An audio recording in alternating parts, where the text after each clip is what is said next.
Bonjour à tous, bienvenue à l'église Nouvelle Vie de Dieppe en ce dimanche 29 mars pour ce culte en ligne, ce culte de confinement, ce culte confiné, mais qui a lieu quand même grâce aux moyens technologiques, et nous sommes contents de pouvoir vous proposer encore ce culte à tous, à la famille ici à Dieppe et à peut-être ceux qui nous regardent et qui ne pourraient pas venir d'habitude et qui sont en train de nous regarder.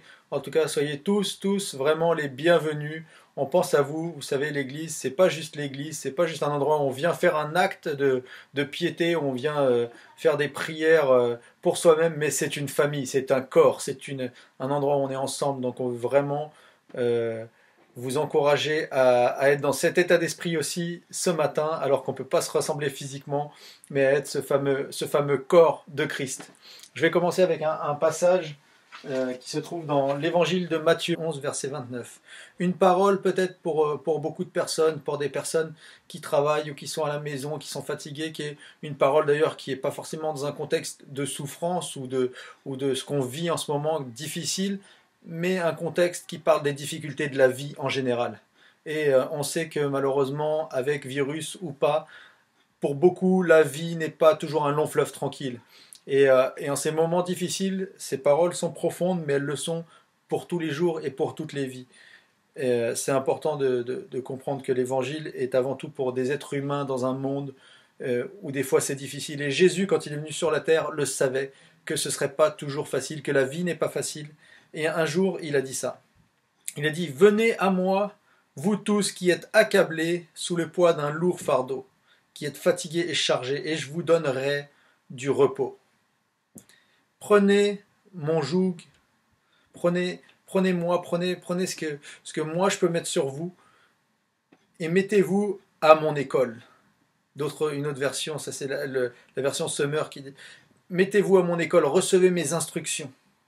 Car je suis doux et humble de cœur, et vous trouverez le repos pour vous-même. » Et c'est avec ce passage que je voudrais commencer ce culte ce matin. À travers les situations que nous vivons en ce moment, c'est important de savoir qu'à Jésus, il y a du repos. À Jésus, il y a quelque chose qu'on peut récupérer qui est reposant par rapport aux souffrances de la vie. Et c'est particulièrement, ce verset m'a particulièrement frappé, et j'ai trouvé un encouragement pour nous en tant qu'Église. C'est que ces moments des fois où c'est dur dans la vie, ça peut être dans la vie en général, et là ici c'est un petit peu pour tout le monde que c'est difficile, mais dans ces moments où c'est dur, Jésus dit venez à moi et prenez-moi, prenez ma charge. C'est quelque part mon joug, c'est quand même une charge, mais vous allez voir c'est doux et léger, mais surtout mettez-vous à mon école.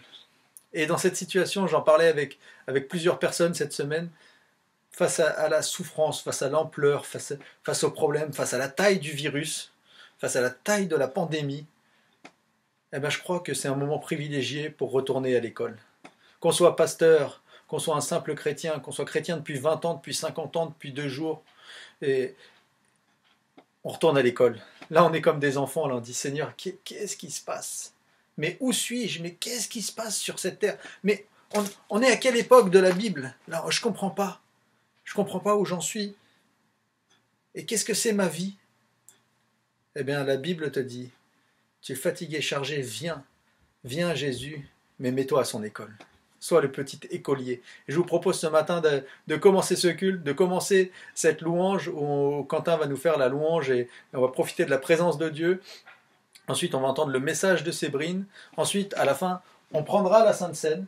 On prendra la Sainte Seine ensemble à la fin du culte. Surtout, vous pouvez commencer à préparer chez vous un petit bout de pain, un petit bout de biscuit, un jus, du vin, ou si vous avez, peu importe, un liquide, un solide. On va prendre la Sainte Seine ensemble parce que on est tous des petits écoliers dans la vie.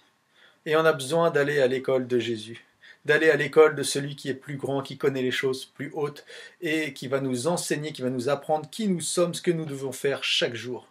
Alors, je vous souhaite la bienvenue à l'église Nouvelle Vie Dieppe, qui parle de l'école de Jésus. Et nous allons aujourd'hui aller comme des bons élèves, comme des petits écoliers. Et des fois, même le plus grand des pasteurs, avec des virus comme ça, il est juste a l'impression d'être un petit CE1 ou CE2.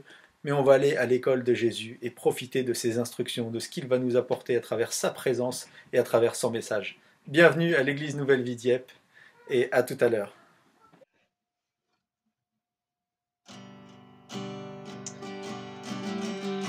Seigneur, viens nous remplir.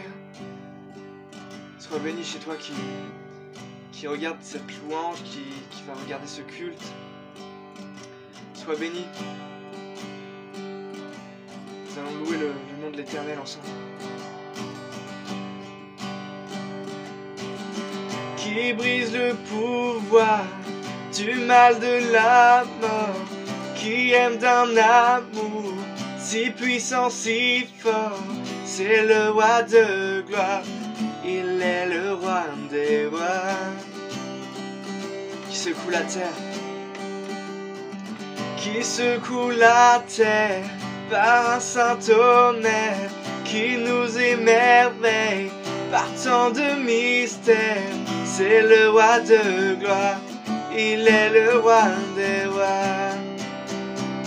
Oh, quelle grâce incomparable, quel amour infini, que tu aies pris ma croix, Seigneur, que tu sois mort pour moi. Oh, tu as payé le prix pour qu'enfin je sois libre. Oh, Jésus, je te chante pour ce que tu as fait. Qui ramène la paix. En ces temps de paix, le Seigneur nous ramène la paix dans nos cœurs et dans nos vies. Qui ramène la paix dans la confusion, change les orphelins en fils et en filles. C'est le roi de gloire, il est le roi des rois. Qui règne sur les peuples dans la vérité, brille comme le soleil de tout son éclat. C'est le roi de gloire, il est le roi des rois. Et quelle grâce incomparable, quel amour infini, que tu aies pris ma croix, que tu sois mort pour moi. Oh, tu as payé le prix pour qu'enfin je sois libre. Oh, Jésus, je te chante pour ce que tu as fait. Digne est l'agneau immolé, digne est le roi vainqueur sur la mort. Digne est l'agneau immolé, digne est le roi vainqueur sur la mort. Digne est l'agneau immolé, digne est le roi vainqueur sur la mort. Digne est l'agneau immolé, digne est le roi. Chante chez toi, digne est l'agneau immolé. Digne est l'agneau immolé, il est digne. Digne est le roi vainqueur sur la mort. Digne est l'agneau immolé, digne est le roi vainqueur sur la mort. Digne est l'agneau immolé, digne est le roi vainqueur sur la mort. Digne est l'agneau immolé, digne, oh oui, tu es digne, Seigneur, quelle grâce incomparable, quel amour infini, que tu aies pris ma croix, que tu sois mort pour moi. Oh, tu as payé le prix pour qu'enfin je sois libre. Oh, Jésus, je te chante pour ce ce que tu as fait. J'entends une dernière fois, quelle grâce incomparable. La grâce de notre Dieu est incomparable. Rien ne pourra nous séparer de son amour. Oh papa, oh viens remplir nos cœurs papa. Quelle grâce incomparable. Quel amour infini. Que tu aies pris ma croix. Que tu sois mort pour moi. Oh, oh, tu as payé le prix pour que je sois libre, pour qu'enfin je sois libre. Oh, oh, oh, Jésus, je te chante pour ce que tu as fait. Oh, Jésus. Prends-nous, Seigneur, à être apaisés dans cet temps, Seigneur.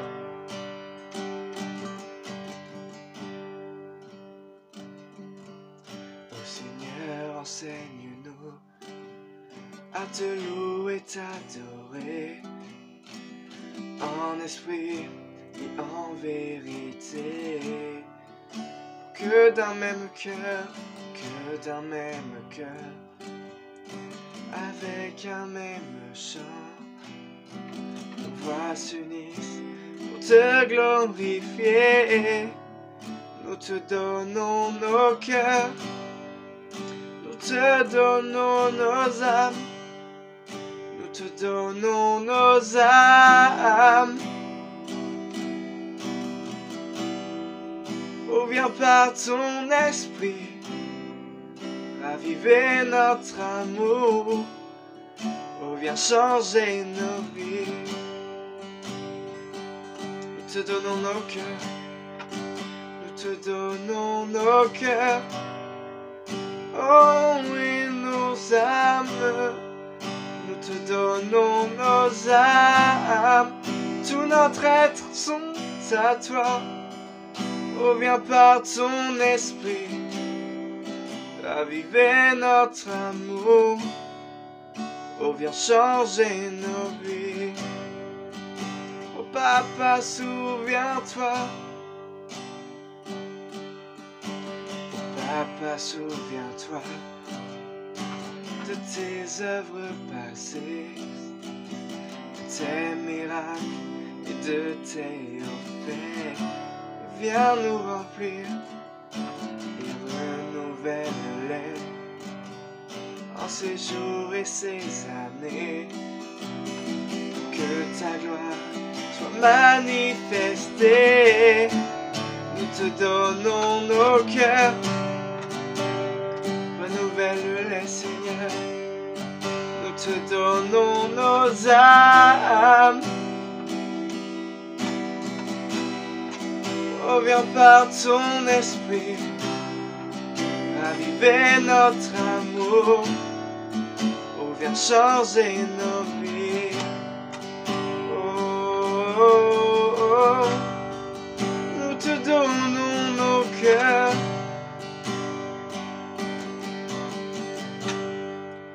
Nous te donnons nos âmes, Seigneur.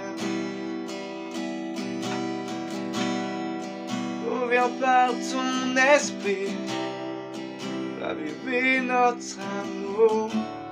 Oh, viens changer nos vies. Oh.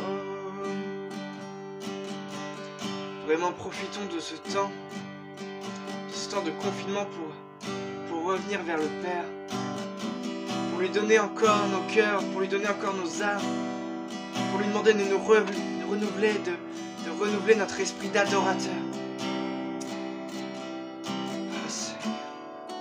Dans 2 Timothée 2:3, il est écrit que même si nous sommes infidèles, lui reste fidèle, parce qu'il ne peut se renier lui-même.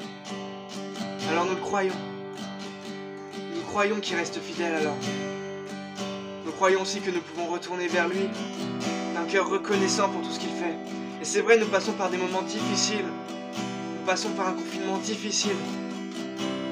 Mais Jésus lui reste. Et comme je le disais au début, son amour ne faillit pas. Rien ne peut nous séparer de son amour, que ce soit la maladie ou ce confinement. Oh, chantons, nous te donnons nos cœurs. Oh Seigneur, nous te donnons nos âmes, Seigneur. Oh Papa, oh viens par ton esprit, raviver notre amour. Oh viens changer nos vies, Seigneur. Oh viens par ton esprit, raviver notre amour. Oh viens changer nos vies. Oh viens par ton esprit, raviver notre amour. Oh viens changer nos vies. Oh, oui, malgré les difficultés, nous venons vers toi, Père. Nous venons t'offrir notre temps. Nous venons te louer. Oh, je viens t'offrir, Seigneur, ce que j'ai de meilleur. Je viens t'offrir ma vie, à toi Jésus-Christ. Oui, à toi Jésus-Christ. Et même si je suis fragile, même si tu es atteint par la maladie, même si c'est difficile, je chanterai gloire à l'Éternel. Oh, chante sa gloire, je chanterai louange à son nom. Je chanterai Dieu, mon essentiel. Oh, je chanterai en l'honneur de son nom, en l'honneur de son nom. Chantons ta gloire. Je viens te dire, je viens te dire, Seigneur, tu es notre bonheur, Père, que tu es mon bonheur. Non, rien ne peut détruire notre bel avenir. Même si je suis fragile, même si je suis fragile, et même si c'est difficile, et même si je suis fragile, et même si c'est difficile, je chanterai gloire à l'Éternel. Je chanterai louange à son nom. Je chanterai Dieu, mon essentiel. Je chanterai en l'honneur de son. Je chanterai gloire à l'Éternel. Chante chez toi gloire. Je chanterai louange à son nom. Je chanterai Dieu, mon essentiel. Je chanterai en l'honneur de son nom.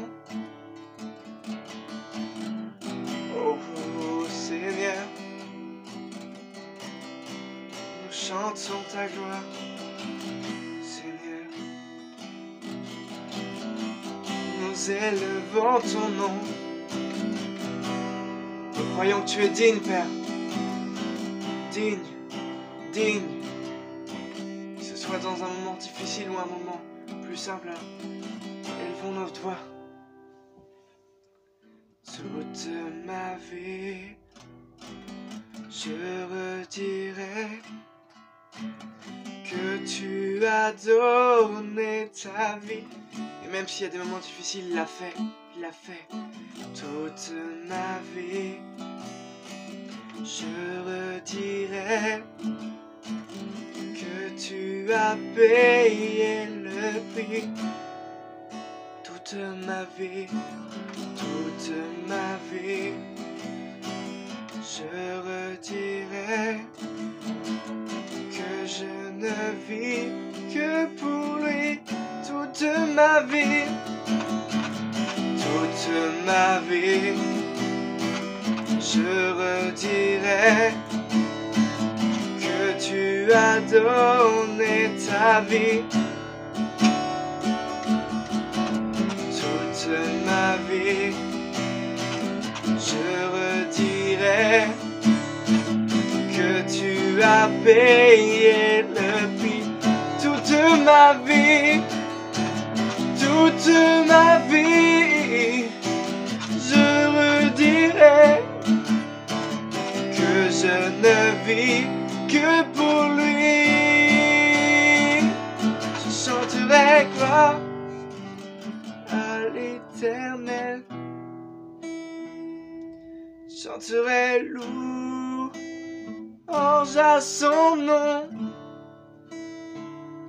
Je chanterai Dieu, mon essentiel. Je chanterai en l'honneur de son nom, en l'honneur de son nom.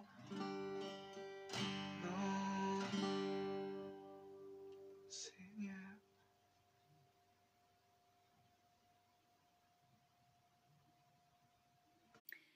Alors bonjour à toutes et à tous, nous sommes là pour notre troisième culte enregistré et diffusé. Et hier je réfléchissais justement à ce moment où j'allais devoir m'enregistrer sans personne en face de moi. Et tout à coup, j'ai réalisé que, en fait, à force d'être sur l'estrade, on arrive à photographier un petit peu tous les gens qui sont installés dans l'église. Et c'était drôle parce que je me suis amusée après un peu à dresser la liste de tous ceux qui sont installés dans l'église, un peu toujours aux mêmes endroits. Alors, la liste, forcément, n'est pas exhaustive, hein, mais voilà, sur le côté gauche, je pouvais imaginer Sébastien, Delphine, Marie et Kevin, David et Julia, Marc et Chantal, Dominique, Marie, Stéphano, Geneviève, Jean, Marie, Valentin, John et aussi Pierre. Et puis dans le centre, toujours un peu Johan, Alison, Claire et son mari, Aline, Stéphane, Patrick et Sophie, Déborah et ses deux beaux enfants, et puis des fois des personnes un petit peu qui passent, qui sont nouvelles, un peu dans l'église, Ludovic, Alain, Jean-Paul, Marie, Sheila, Magali, Sandrine, José, Jean-Claude et Françoise, Laure, Annie, Eunice, Annie Wapierre et son mari Daniel, Jean-Claude et Sarah, Anne. Et puis tout à fait à droite, là, on a souvent Jérémy, Laetitia, Jérôme et Valérie lorsqu'ils sont là, René, Bernard, Fredo et Colette, Paul, Blaise, Tania, Martine, Thierry, Élodie, Diana, Michael, Francis, et puis souvent aussi Quentin. Et puis bien sûr moi-même évidemment. Et du coup j'étais là et je me disais bon finalement je vais mettre ce petit cahier devant moi et puis j'aurais plutôt l'impression d'être en train de tous vous parler. Et là vraiment c'est vrai qu'on est dans un temps complètement surprenant, complètement inattendu et ça fait tellement du bien de pouvoir finalement quand même être en lien. Et merci Seigneur de ce qu'il y a une merveilleuse technologie qui fait que même si on est seul, quelque part, en fait, on n'est plus vraiment seul. Alors bien sûr, on a le Seigneur et du coup, on n'est pas seul, mais cette technologie nous permet d'être aussi en contact les uns avec les autres. Et j'aimerais ce matin partager avec vous autour d'un passage de la Bible qui est en fait vraiment mon passage préféré, même si je dis toujours qu'il y a des passages que j'aime beaucoup, mais celui-là, c'est vraiment mon passage préféré. Et je vais le lire dans l'évangile de Marc, au chapitre 5, du verset 21 jusqu'au verset 34. Alors, je vais vous en faire la lecture. Donc, Marc 5, verset 21. Jésus, dans la barque, regagna l'autre rive, où une grande foule s'assembla près de lui. Il était au bord de la mer. Alors vint un chef de la synagogue, nommé Jairus, qui, l'ayant aperçu, se jeta à ses pieds et lui adressa cette instante prière. « Ma petite fille est à l'extrémité. Viens, impose-lui les mains, afin qu'elle soit sauvée et qu'elle vive. » Jésus s'en alla avec lui, et une grande foule le suivait et le pressait. Or, il y avait une femme atteinte d'une perte de sang depuis 12 ans. Elle avait beaucoup souffert entre les mains de plusieurs médecins. Elle avait dépensé tout ce qu'elle possédait, elle n'avait éprouvé aucun soulagement, mais était allée plutôt en empirant. Ayant entendu parler de Jésus, elle vint dans la foule par derrière et toucha son vêtement, car elle disait « Si je puis seulement toucher ses vêtements, je serai guérie. » Au même instant, la perte de sang s'arrêta et elle sentit dans son corps qu'elle était guérie de son mal. Jésus connut aussitôt en lui-même qu'une force était sortie de lui, et se retournant au milieu de la foule, il dit « Qui a touché mes vêtements ?» Ses disciples lui dirent « Mais tu vois la foule qui te presse et tu dis qui m'a touché ?» Et il regardait autour de lui pour voir celle qui avait fait cela. La femme, effrayée et tremblante, sachant ce qui s'était passé en elle, vint se jeter à ses pieds et lui dit toute la vérité. Mais Jésus lui dit « Ma fille, ta foi t'a sauvée, va en paix et sois guérie de ton mal. » Nous sommes certainement, je pense aujourd'hui, plus que jamais en mesure de comprendre ce que pouvait vivre cette femme. Le texte nous dit qu'elle souffrait d'une perte de sang depuis 12 ans. Et quand nous lisons le livre de Lévitique au chapitre 15 du verset 25 au verset 33, nous voyons que ce qu'elle vivait la rendait impure selon la loi. Tout ce qu'elle touchait, tout ce qu'elle pouvait toucher devenait impur. Et quiconque touchait ce qu'elle avait touché devenait impur. Mais aussi, si elle touchait quelqu'un, alors la personne qu'elle touchait devenait à son tour impure. Autant vous dire que la conséquence était pour elle vraiment une obligation de rester chez elle, de ne pas être en contact des autres au risque de les rendre impurs. Et cette femme vivait cette situation depuis 12 ans. Il n'est absolument pas fait mention dans ce texte, dans les 3 textes d'ailleurs où nous retrouvons cette histoire, dans Matthieu mais aussi dans Luc, il n'est pas fait mention de si cette femme finalement elle avait une famille, si elle avait un mari, si elle avait des enfants. On ne sait rien de tout ça. Mais ce qu'on sait, c'est qu'elle est là et qu'elle vit seule, loin de tout le monde. Imaginez la souffrance que cette femme devait endurer au quotidien, privée de relations avec une famille, de relations avec des amis. Et c'est pour ça que j'ai dit que finalement, ce passage de la Bible, c'est quelque chose, cette histoire, l'histoire de cette femme, c'est quelque chose qu'aujourd'hui, nous sommes encore plus en mesure de comprendre avec ce que nous vivons actuellement. Cette femme n'a plus aucun espoir. Le texte nous dit qu'elle avait beaucoup souffert entre les mains des médecins, qu'elle avait dépensé tout ce qu'elle possédait et n'avait éprouvé absolument aucun soulagement, mais qu'elle était allée plutôt en empirant. Elle n'a plus rien, elle n'a plus d'argent, elle n'a plus aucun espoir humain. Elle sent finalement, cette femme sent chaque jour la vie la quitter.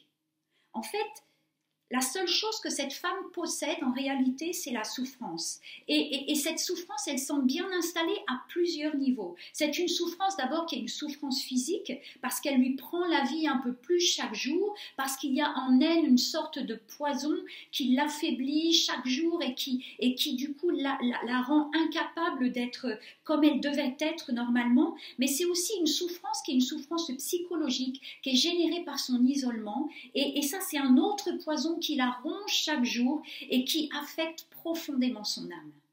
C'est le genre de souffrance qui fait naître, je crois, un sentiment profond d'abandon, de rejet, qui peut s'accompagner de peur, d'angoisse, de crainte, de doute, et même aller jusqu'à de nous faire avoir comme un état dépressif. On a envie de dire en lisant cette histoire, mais pour cette femme, c'est juste perdu, c'est juste fini pour elle, c'est la fin, il n'y a plus rien pour elle. Mais dans ce désespoir qu'elle vivait, ce désespoir à un moment donné va se transformer en espérance.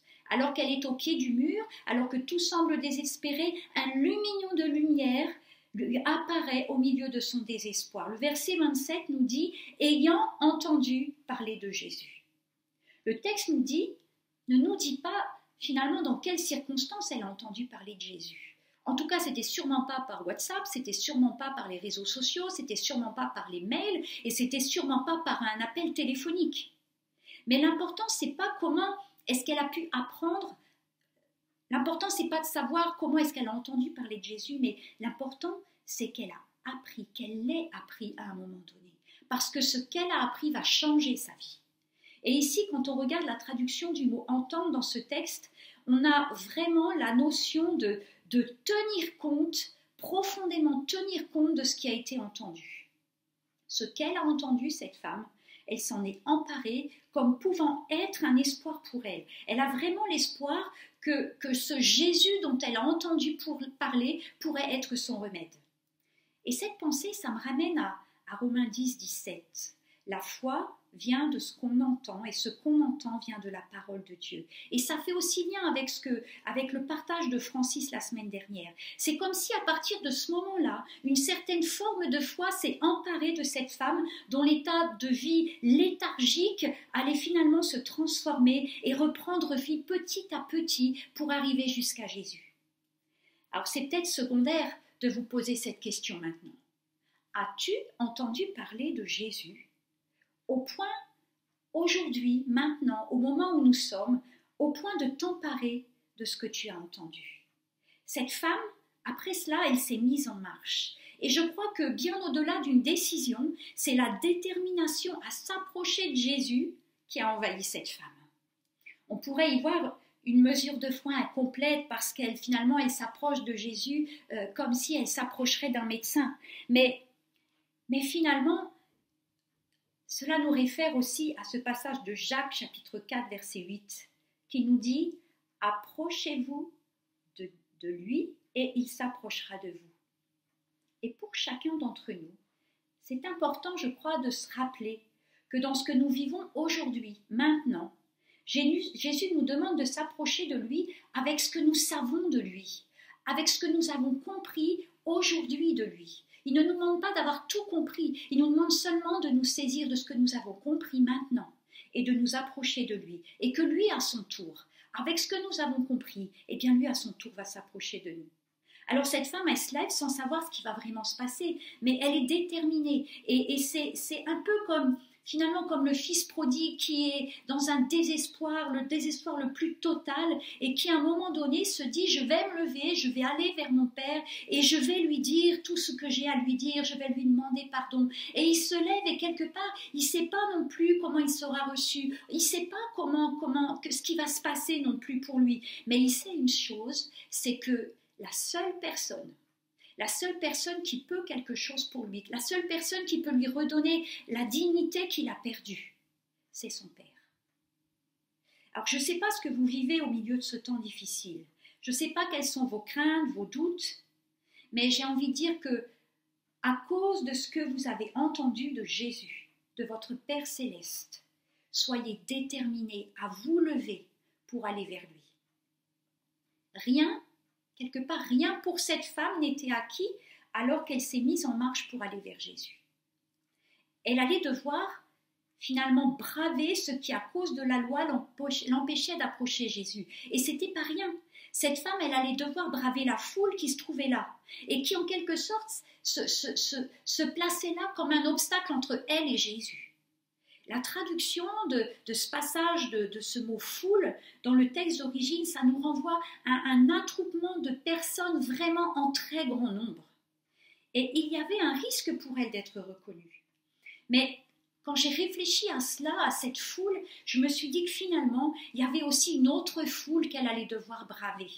C'est la foule de pensées qui allait l'envahir et qui peut-être devait venir l'envahir alors qu'elle s'approchait de Jésus, alors qu'elle disait en elle-même, comme le dit le texte, « Si seulement je pouvais toucher le bord de son vêtement, je serais guérie. » Lorsqu'on lit cette précision, on y voit là une foi qui est grandissante. Elle n'a plus seulement entendu parler de lui, elle en est maintenant à penser que pour sûr, si elle touche le bord de son vêtement, elle sera guérie. Et c'est là vraiment à ce stade d'avancement que la foule de pensées commence à se multiplier et à s'ériger comme un obstacle redoutable entre elle et Jésus. L'ennemi de notre âme, celui qui était le sien, celui qui est le mien, celui qui est le vôtre, l'ennemi de votre âme essaie et essaiera toujours de nous envahir de multiples pensées qui viendront se placer comme un obstacle dans notre détermination à aller vers Jésus. Je peux imaginer cette femme en train de raisonner en elle-même. Va-t-on me reconnaître? Est-ce que ça va marcher? Est-ce que je vais être guérie? Est-ce qu'il va me voir et finalement me rejeter? Est-ce que finalement je ne suis pas ridicule à vouloir faire une chose pareille, à croire une chose pareille aussi? Je crois que beaucoup d'entre nous certainement se reconnaissent dans cela. Dans la situation que nous vivons et avec tout ce que nous entendons, il y a une foule de pensées négatives, destructrices, qui peuvent nous envahir. J'ai aimé, lorsque j'ai écouté, je crois que c'était le 3e culte organisé par Éric Sellerier, qui s'appelle « On est ensemble ». Et il y avait là comme invité Yannick Gauthier. Et il a dit la chose suivante: « Ne faites pas de l'actualité la nourriture de votre âme. » Oula, combien il a raison, ça m'a fait tellement écho ce qu'il a dit là, combien c'est important d'être bien au clair de ce qui se passe, de voir ce qui se passe, de connaître ce qui se passe, mais en même temps que notre âme ne soit pas nourrie avec tout cela. Notre âme, elle doit être nourrie avec vraiment les paroles du Seigneur, elle doit être nourrie de louanges, de chants de louanges, d'exhortations. Et j'aimerais dire que c'est juste exactement ce qu'a fait cette femme sans même s'en rendre compte, sans même en mesurer toute la portée. Elle s'était dit, si seulement je peux toucher le bord de son vêtement. Et là, j'apporterai une précision qui nous permet de mieux comprendre tout ce qui va suivre et tout ce qui fera pour chacun de nous la différence lorsque nous nous approcherons de Jésus. Le mot grec pour bord du vêtement, ça nous renvoie à une frange. Et nous retrouvons cela dans le livre des Nombres, une frange en laine en fait, qui était souvent de couleur bleue d'ailleurs, qui nous renvoie donc dans le livre des Nombres au chapitre 15 du verset 38 à 41. Dieu parle à Moïse pour qu'il parle aux enfants d'Israël. Parle aux enfants d'Israël et dis-leur qu'ils se fassent de génération en génération une frange au bord de leurs vêtements et qu'ils mettent un cordon bleu sur cette frange du bord de leurs vêtements. Quand vous aurez cette frange, vous la regarderez et vous vous souviendrez de tous les commandements de l'Éternel pour les mettre en pratique. Et vous ne suivrez pas les désirs de vos cœurs et de vos yeux pour vous laisser entraîner à l'infidélité. Vous vous souviendrez ainsi de mes commandements. Vous les mettrez en pratique et vous serez ça pour votre Dieu. Je suis l'Éternel votre Dieu qui vous ai fait sortir du pays d'Égypte pour être votre Dieu. Je suis l'Éternel votre Dieu. Quand le texte dit que cette femme a touché le bord du vêtement de Jésus. Le mot « toucher », c'est en fait dans la traduction, ce mot a le sens de attacher, adhérer, accrocher. Cette femme, quand elle a touché, elle s'est accrochée. Elle a adhéré. Et nous avons ici une dimension vraiment spirituelle très forte de la manière dont cette femme a touché la frange de Jésus. Et nous voyons encore ici combien la foi de cette femme prend une autre dimension.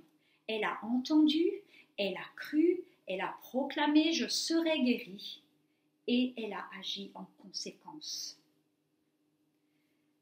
Ce qui est juste bouleversant, et qui vient vraiment nous interpeller profondément dans notre foi, c'est le verset 29. Au même instant, le texte dit, au même instant, la perte de sang s'arrêta et elle sentit dans son corps qu'elle était guérie de son mal.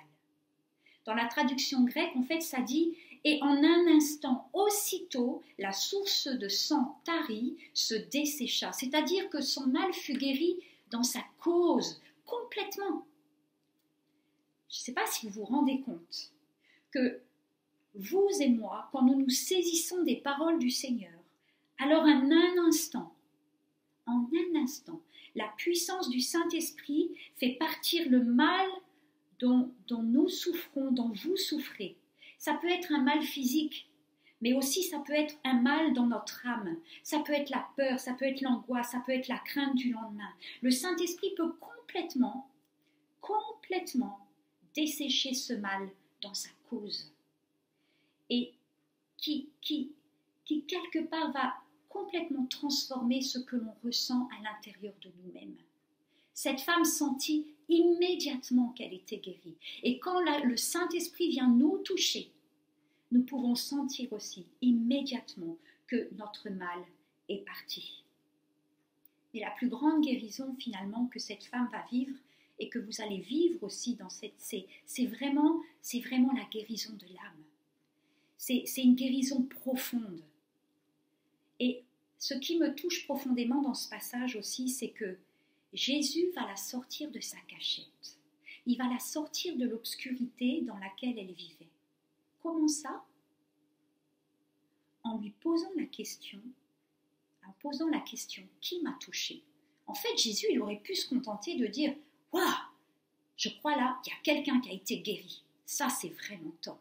Je suis content que quelqu'un ait eu une foi assez forte pour venir près de moi et être sûr qu'il va être guéri. Non. Jésus, il ne veut pas seulement guérir. Il veut aussi créer une relation. Il veut aussi nous amener au centre de la lumière. Il veut nous faire vivre la paix. Il veut nous apporter un salut complet, une sécurité complète et profonde, une paix qui est tellement profonde que seulement lui seul peut donner. Jésus ne veut pas seulement te toucher dans ton mal. Il veut t'amener dans une lumière complète. Jésus, en fait, là où tu es, il te voit. Il te voit dans la pénombre dans laquelle tu es, alors que tu es en train de te lever pour aller vers lui. Et Jésus te voit et il veut te sortir de cette obscurité, quelle qu'elle soit. Alors peut-être que certains d'entre vous ne sont pas là ce matin avec un sentiment de peur, avec un sentiment d'angoisse ou de doute, de crainte. Mais peut-être que vous vous posez des questions, peut-être qu'il y a des choses qui ne sont pas claires pour vous, que vous avez besoin que Dieu vous éclaire même spirituellement, dans une certaine même compréhension peut-être de ce qui est en train de se passer en ce moment.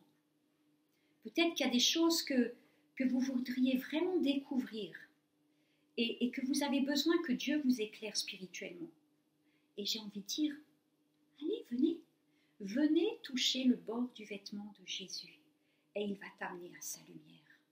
Cette frange que cette femme a touchée, ce sont les paroles de Dieu. Ce dont elle s'est emparée, ce sont les paroles de Dieu. Et nous devons, nous aussi, à notre tour, là où nous sommes, dans ce que nous sommes, avec ce que nous sommes, venir nous emparer, nous accrocher aux paroles de Dieu.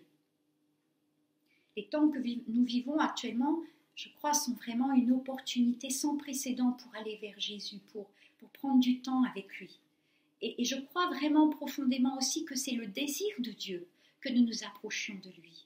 C'est le désir de Dieu que nous venions nous mettre tout près de lui, venir nous blottir contre lui, nous cacher sous ses ailes, venir dans sa protection, mais aussi venir dans tout ce qui est de sa dimension de révélation qu'il veut nous donner. Mais c'est aussi son désir, je crois, que nous soyons aussi dans tout cela, aussi une lumière autour de nous. Cette femme, elle a vécu quelque chose d'extraordinaire et elle est devenue aussi une lumière. Et elle est devenue quelque part une contagion. Et Dieu veut que nous devenions aussi, avec ce que nous vivons avec lui profondément, avec cette guérison profonde que nous pouvons avoir de lui, avec cette crainte qui peur, avec ces doutes, cette crainte qui part, ces doutes qui partent, que nous devenions aussi à notre tour une lumière. Et c'est intéressant parce que quand on lit Matthieu chapitre 14 verset 36, alors qu'il y a une foule de gens qui viennent vers Jésus pour être guéris, ils sont tellement nombreux que Jésus ne peut pas prier pour chacun d'eux. Et en fait, cette foule, ces gens lui disent à Jésus, ils le prient, le passage nous dit au verset 36 du chapitre 14, ils le prièrent de leur permettre seulement de toucher le bord de son vêtement, et tous ceux qui le touchèrent furent guéris. Moi, je crois que le témoignage de cette femme, il a dû être juste extraordinaire.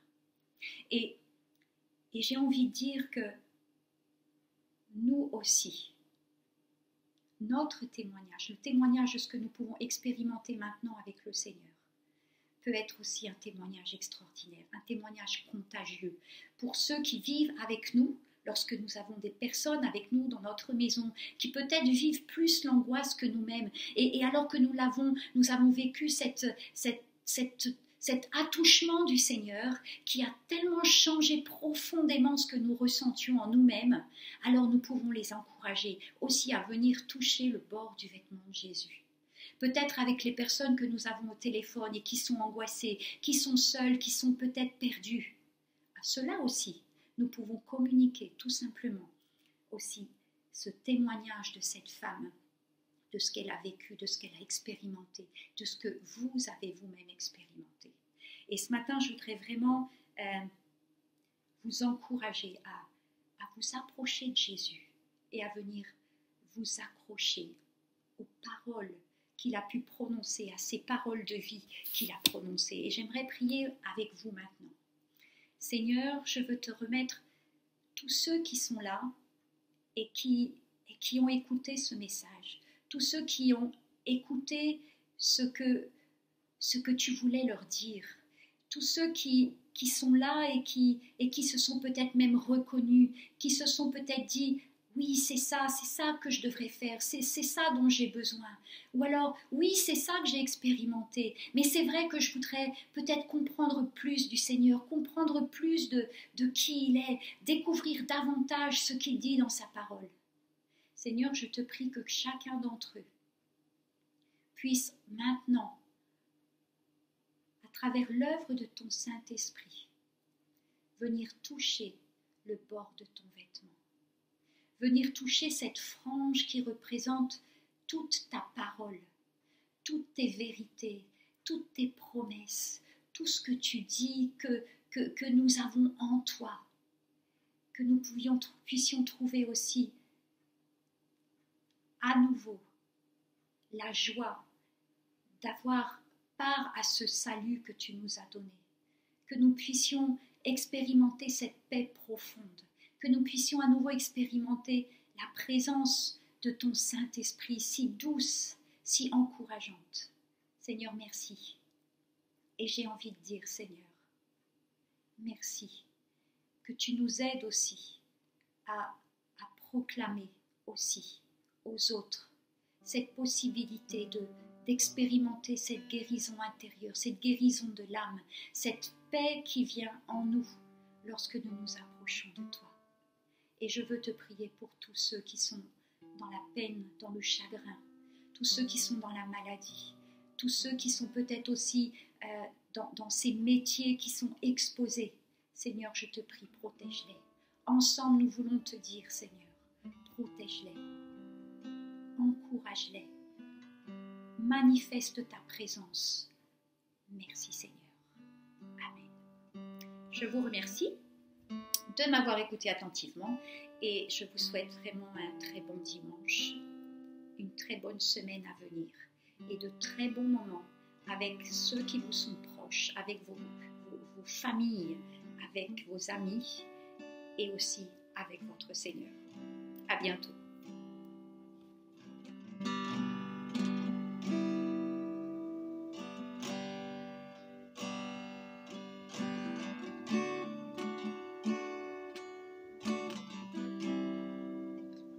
paix dans ce moment, dans le calme de ta présence. Quand le bruit faiblit et tu parles à mon âme, tu as toute mon attention. Fais-moi entendre ta voix, je ne veux rien manquer. Seigneur, mon cœur désire plus de toi, mon cœur recherche ta face, alors je cède à toi. Tout en moi est ému par ton amour, captivé par qui tu es. Conduis-moi à te connaître plus encore. Je veux m'approcher de toi, laisser mes peurs derrière moi. Seigneur, viens toucher ma vie à nouveau. Oh, oh, oh, oh, oh. Viens toucher ma vie à nouveau. Comme le soleil à l'aurore, comme la brise dans la nuit, ta paix me restaure, tu me donnes la vie. Il n'y a aucune hésitation dans ton amour, ton affection. Oh, rien n'est comparable. Seigneur, mon cœur désire plus de toi. Mon cœur recherche ta face, alors je cède à toi. Et tout en moi est ému par ton amour, captivé par qui tu es. Conduis-moi à te connaître plus encore. Je veux m'approcher de toi, laisser mes peurs derrière moi. Seigneur, viens toucher ma vie à nouveau.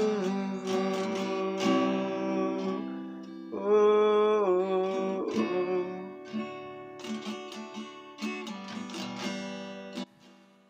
Et voilà, notre culte se termine. Merci à Sébrine pour ce message, merci à Quentin pour la belle louange. Mais avant de nous quitter, nous allons prendre la Sainte Seine ensemble. Parce que, comme on l'a entendu, Jésus est venu pour qu'on puisse le toucher, pour qu'on puisse l'atteindre. Et la Sainte Seine représente aussi ça. Jésus qui nous touche, un Dieu qui vient en nous, qui vient vers nous, qui veut être mélangé avec nous, qui veut mettre sa présence en nous. Ça, c'est le cœur de Dieu. Et je vais juste lire un passage qui explique la Sainte Seine, et ensuite on va communier ensemble autour de cette foi que nous avons tous ensemble.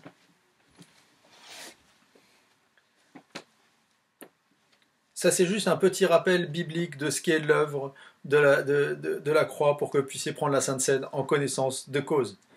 Or, vous, autrefois, vous étiez exclus de la présence de Dieu. Vous étiez ses ennemis à cause de vos pensées mauvaises qui vous amenaient à faire des œuvres mauvaises.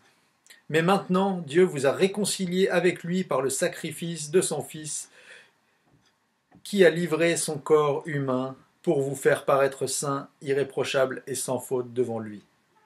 Ça, c'est la description de l'œuvre de Christ. Et c'est quand nous prenons la Sainte Seine, nous nous rappelons de ce qu'il a fait. Et plus que nous en rappelons, vous allez voir, nous rentrons dans ce qu'il a fait. Mais il vous faut, bien sûr, demeurer dans la foi. Elle est le fondement sur lequel vous avez été établis, tenez-vous-y fermement, sans vous laisser écarter de l'espérance qu'annonce l'Évangile. C'est notre part. C'est notre part. Jésus a tout fait, sans condition, sans rien attendre en retour. Mais notre part maintenant, c'est de rester établi dans ça. C'est de prendre ce vin, de prendre ce corps, de dire oui, moi, je veux garder ma position dans la foi. Et je vais vous dire, en ces périodes de difficultés, ces périodes de pandémie, de maladie, de confinement, de peur pour l'avenir, on a besoin de cette foi. On a besoin de croire qu'il y a une bonne nouvelle pour l'humanité, qu'on n'est pas juste créé pour passer sur cette terre, avoir des problèmes, avoir des souffrances, avoir des angoisses et repartir. On est créé pour vivre avec un espoir. Et vous savez que dans le fond de l'être humain, il y a de l'espoir. Et cet espoir, la Bible nous dit que c'est la foi en Jésus et que nous pouvons la croquer à pleines dents dès aujourd'hui. Nous établir dès aujourd'hui dans la foi et dans l'espérance que tout ira pour le mieux et que ma destinée est plus qu'une simple vie, ma destinée est céleste. Et elle agit directement aujourd'hui dans ce monde en moi. Et c'est pour ça que nous allons prendre la Sainte Seine. Alors que tous ceux qui sont croient fermement, qui veulent rester ancrés dans cette foi, qui veulent peut-être s'ancrer dans cette foi pour la première fois, vous pouvez prendre la Sainte Seine ensemble. Vous reconnaissez que Jésus est mort pour vos péchés, qu'il a livré son corps humain pour vous. Vous pouvez prendre le pain.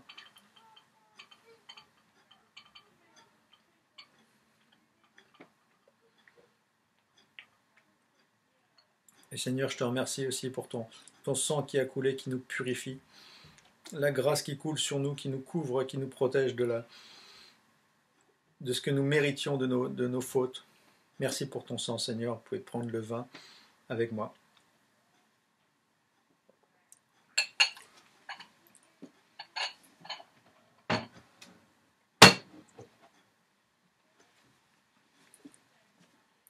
Il n'est pas incroyable, notre Dieu.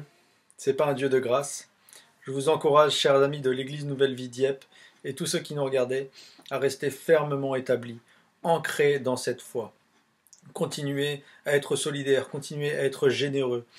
Et si Dieu vous met à cœur toujours de contribuer à l'Église par vos finances, vous pouvez, il y a un mail qui va s'afficher, vous pouvez nous écrire un mail et dire ouais, je voudrais bien avoir le RIB parce que en ces périodes où je ne peux pas me rendre à l'église, je voudrais faire un virement à l'église pour exprimer ma générosité, ma reconnaissance et continuer à être fidèle à mon Dieu. Vous pouvez le faire.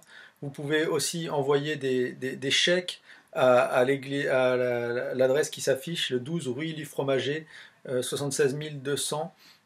Vous pouvez envoyer vos chèques, ils seront déposés sur le compte de l'église et on compte sur vous dans ces moments difficiles pour se serrer les coudes, mais vraiment que tout ça soit juste le fruit de l'œuvre de Christ. On n'est pas en train de faire une petite église locale, une petite union locale, une petite association.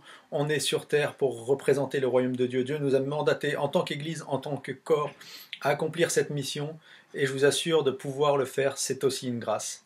Je vous souhaite un bon dimanche, on pense très fort à vous tous. N'hésitez pas à nous appeler, les pasteurs si vous voulez discuter, si vous ne vous sentez pas bien, à vous appeler entre frères et sœurs aussi, ou juste pour partager des choses.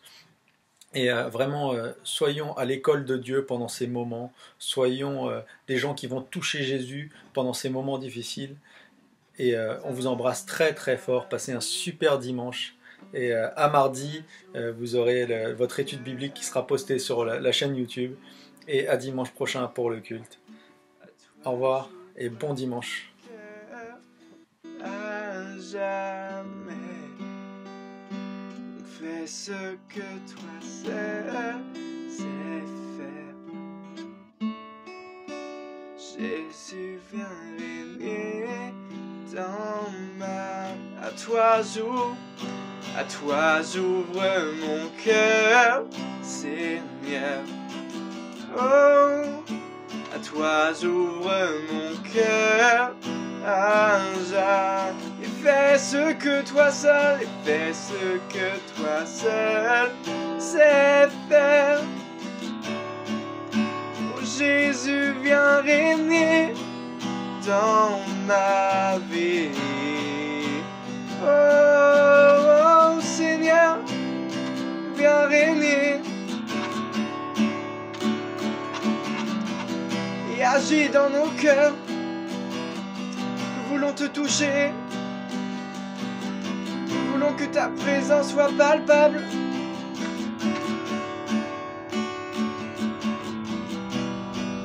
Oh, tout en moi est ému par ton amour, captivé par qui tu es. Conduis-moi à te connaître plus encore. Je veux m'approcher de toi, laisser mes peurs derrière moi.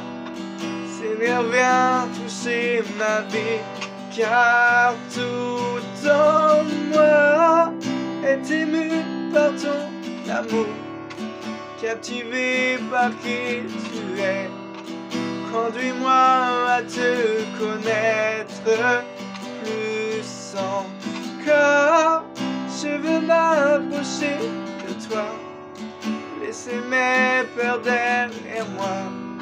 Seigneur, viens toucher ma vie, car tout en moi est ému par ton amour, captivé par qui tu es. Conduis-moi à te connaître plus encore. Je veux m'approcher de toi, laisser mes peurs derrière moi. Seigneur, viens toucher ma vie à nouveau.